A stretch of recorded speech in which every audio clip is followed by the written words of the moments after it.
Zakaria ichonyuma keje klen kuku ke ashina agbe. Yehowa wukpomo heshi. Nyebia Yehowa koni eha agbe nanu anenye. Nyebia Yehowa moni ha ahumfa ni eha nu ne ogbeme kengano cheife anole. Noni amagai le keo le dwemo bemle ni klamo foile aninale apasa sonni. Me ni chon la moi ashishile malio ni ameshejio momuni yakatra. No hiwole mambile pa shitamotoi. Amenano ejake amebekwelo. Yehowa keake mimni efunto kweloi ni jimanse no yiloile. Ni magbala amehienye loile atoi. Ejake Yehowa taya chele drone etoku niji yuda bile ahi. Ni eha amea chotamu etaya opogo ni eshan efon enole. Kontele aje yudamni. Emni no bule shimni chole hu aje.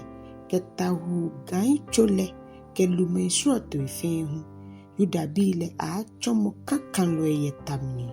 Ni ameana na amehinye loi anoye bluhuya tamo ana miamo. Amebahuta ni ameaha amehinye loi tabiloi ukbongoi anotra loi ahi ashweshi ejake Yehowa ke ameye. Mibaha yuda hiawa ni mahere Israeli wala. Mike amea kuse keba ejake mimusu echomi ye ameye. Ameacho tamumei nimi kwako amedan. Ejake miji Yehowa amenyumole ni mabu amefaikpa mutoi. Na kambiele Ephraim aacho tamutache pana. Ni mbi amni afili ame tamumei ni enu wine. Ameshue aanano ni Yehowa echule.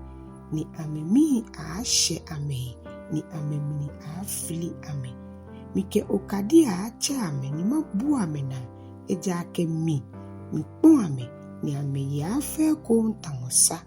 Migbe ame misho manse maji anomu shinkele ame akaimi. Yehe ni ame yo yeshonle. Ameke ame bife yi ana wala. Ni ame aku ame se ame aba eko. Makpala ame keje Egypt keba.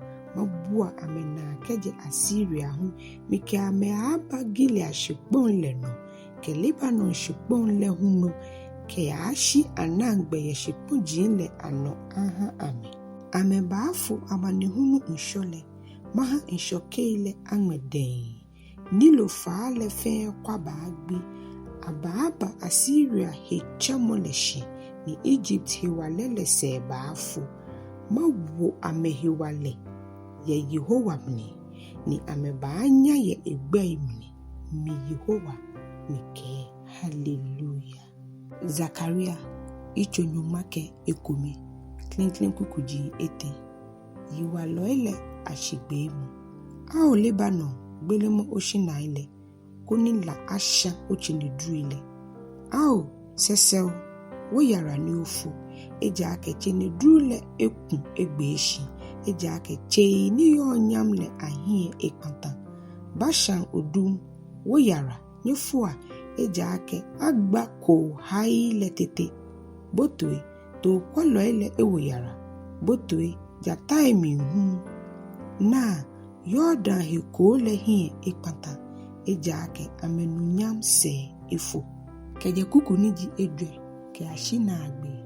Tookwɛlɔi enyole. Boni Yehowa minyumole ke ene.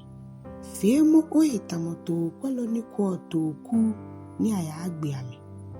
Meni hewa Tookwɛlɔi ne egbe otoi ne ni agbala ametoi. Meini hu otoi ne hu kewake. Ajie Yehowa yi. Eja ake wachomo ni acheme.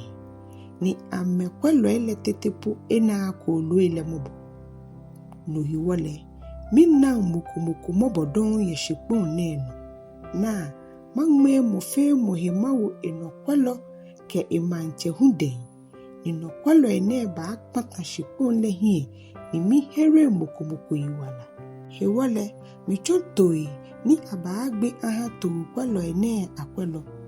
mi kula moche enyɔ mi wo ekome gbe ake dromo ke ekome hu ake ekome feemo no mei mi ke kpala to kule mi kwata Tookwɛlɔi ete ahie yenyo komemni eja ake mina amehitwi ni amehu amenyagemi luhewo ni mi ke ake mi fenye kwalodonle to ni baagbole egbo no ni hie baakpata hu ehie akpata ni no ni aashwele ameyeye amedienche amenyemi mei alo keke ni mi ko mi kula moto ni gbe eji dromole ni mi kumni ni mi ke kupan mo ni mi ke mi webi le ekpan lemni yewole akupan mo lemni na kan bile no ni to draye loele ni ko mi le nu shishe ake Yehowa wiemo na ni agbene mi ke draye loele ake keji esanye hiele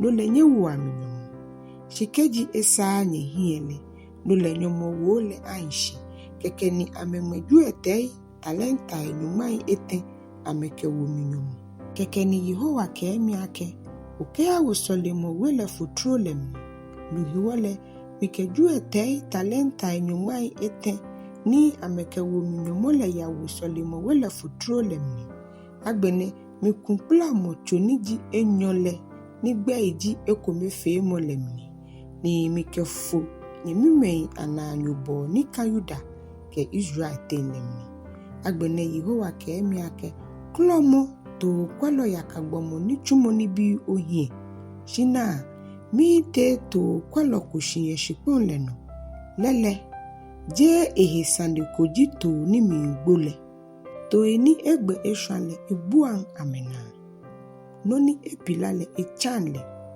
ni to eni yo hiwalele ehan ameni eni ameye shimon gbe egbe to eni ewowo efole eye bele ekpolo amena jiahe koklo to ile eshwe bo hami Tookwɛlɔi akagbomole moni shion etokule lele afu enine juno yetamni ni aja enine juno himbehu yetamni enine agbokra ye ehe ni enine juno himbelehu ashila kra hallelujah.